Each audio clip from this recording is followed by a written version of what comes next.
بالاچ بلوچ کے جعلی مقابلے میں قتل کے خلاف شہر کے مرکزی چوک پر دھرنا آج چھٹے روز بھی جاری ہے۔ دھرنا کمیٹی کا کہنا ہے کہ بالاچ بلوچ کے قتل میں نامزد ملزمان کو گرفتاری سمیت 6 نکاتی مطالبات پر عمل درآمد کیا جائے، جبکہ بلوچ یکجہتی کمیٹی کی کال پر تربت، تمز سمیت ضلع کیچ میں مکمل پہیہ جام اور شٹر ڈاؤن ہڑتال جاری ہے۔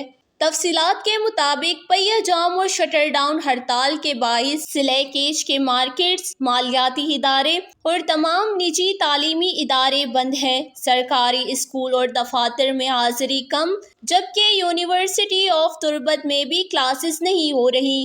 شہر کے تمام داخلی اور خارجی راستوں پر رکاوٹیں ڈال کر بعض مقامات پر ٹائر جلا کر ٹریفک معطل کر دیا گیا۔ آج صبح بڑی تعداد میں نوجوانوں نے شہر کے مختلف علاقوں میں ٹائر جلا کر اسے بند کر دیا، جبکہ جوسک میں مین روڈ کو بند کر کے شہر کے لیے آنے والے داخلی راستوں پر رکاوٹیں کھڑی کر دی گئیں۔ بلوچ یکجہتی کمیٹی کا کہنا تھا کہ تربت کے بالاچ بلوچ کو 29 اکتوبر کو گرفتار اور 23 نومبر کو مبینہ مقابلے میں شہید کیا گیا۔ سیشن کورٹ کے حکم کے باوجود FIR درج نہیں کی جا رہی۔ بلوچ یکجہتی کمیٹی نے میڈیا سے گفتگو کرتے ہوئے کہا کہ بالاچ بلوچ کے نامزد ملزمان اگر گرفتار نہیں کیے گئے مزید سخت رد عمل کا مظاہرہ کریں گے۔ وش نیوز کیچ بلوچستان۔